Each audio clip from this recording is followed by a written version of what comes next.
بسم اللہ الرحمن الرحیم۔ پارٹ نمبر 14، اسلام کیا ہے؟ تالیف حضرت مولانا محمد منظور نعمانی نور اللہ مرقدہ۔ حضرت نے اسلام کو جاننے کے لیے 20 سبق لکھے ہیں۔ اس کا 5واں سبق ہے حج۔ حج کی فرضیت۔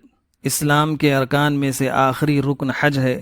قرآن شریف میں حج کی فرضیت کا اعلان کرتے ہوئے فرمایا گیا ہے وَلِلَّهِ عَلَى النَّاسِ حِجُّ الْبَيْتِ مَنِ اسْتَطَاعَ إِلَيْهِ سَبِيلًا وَمَنْ كَفَرَ فَإِنَّ اللَّهَ غَنِيٌّ عَنِ الْعَالَمِينَ، اور اللہ کے واسطے بیت اللہ کا حج کرنا فرض ہے ان لوگوں پر جو وہاں تک پہنچنے کی استطاعت رکھتے ہوں، اور جو لوگ نہ مانے تو اللہ بے نیاز ہے سب دنیا سے۔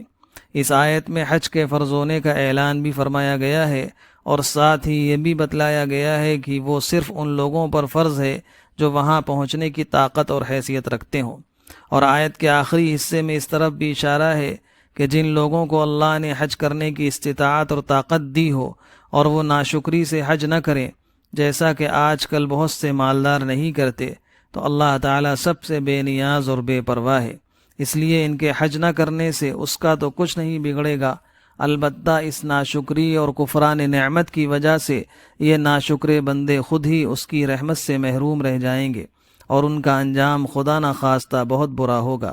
رسول اللہ صلی اللہ علیہ وسلم کی ایک حدیث میں ہے کہ جس کسی کو اللہ نے اتنا دیا ہو کہ وہ حج کر سکے لیکن اس کے باوجود وہ حج نہ کرے تو کوئی پرواہ نہیں کہ خواہ وہ یہودی ہو کر مرے یا نصرانی ہو کر۔ بھائیوں، اگر ہمارے دلوں میں ایمان اور اسلام کی کچھ بھی قدر ہو اور اللہ اور رسول سے کچھ بھی تعلق ہو تو اس حدیث کے معلوم ہو جانے کے بعد ہم میں سے کسی ایسے شخص کو حج سے محروم نہ رہنا چاہیے جو وہاں پہنچ سکتا ہو۔ حج کی فضیلتیں اور برکتیں۔ بہت سی حدیثوں میں حج کی اور حج کرنے والوں کی بڑی فضیلتیں آئی ہیں، یہاں ہم صرف 2-3 حدیثیں ذکر کرتے ہیں۔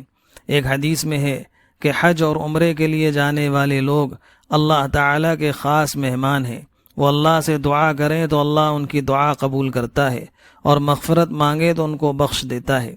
ایک دوسری حدیث میں ہے کہ جو شخص حج کرے اور اس میں کوئی فحش اور بیہودہ حرکت نہ کرے اور اللہ کی نافرمانی نہ کرے تو وہ گناہوں سے ایسا پاک صاف ہو کر واپس آئے گا جیسا کہ وہ اپنی پیدائش کے وقت بالکل بے گناہ تھا۔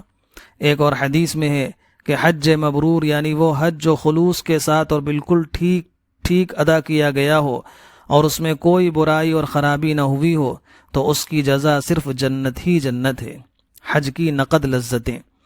حج کی برکت سے گناہوں کی معافی اور جنت کی نعمتیں جو حاصل ہوتی ہیں وہ تو انشاءاللہ پوری طرح آخرت میں ملیں گی، لیکن اللہ تعالیٰ کی خاص تجلی گاہ اور اس کے انوار کے خاص مرکز بیت اللہ شریف کو دیکھ کر اور مکہ معظمہ کے ان خاص مقامات پر پہنچ کر جہاں حضرت ابراہیم اور اسماعیل علیہم السلام کی اور ہمارے نبی اور رسول سیدنا محمد مصطفیٰ صلی اللہ علیہ وسلم کی خاص یادگاریں اب تک موجود ہیں، ایمان والوں کو جو لذت اور دولت حاصل ہوتی ہے وہ بھی اس دنیا میں جنت ہی کی نعمت ہے۔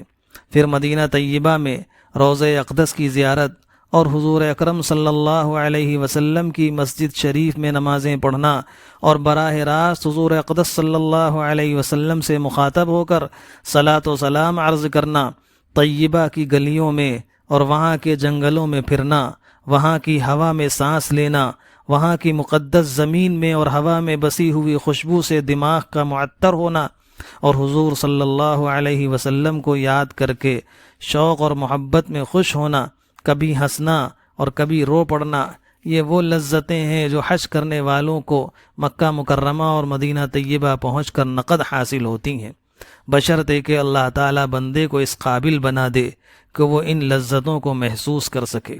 آؤ سب دعا کریں اللہ تعالیٰ محض اپنے فضل و کرم سے یہ لذتیں اور دولتیں ہم سب کو نصیب فرمائے۔ اسلام کی 5 بنیادیں۔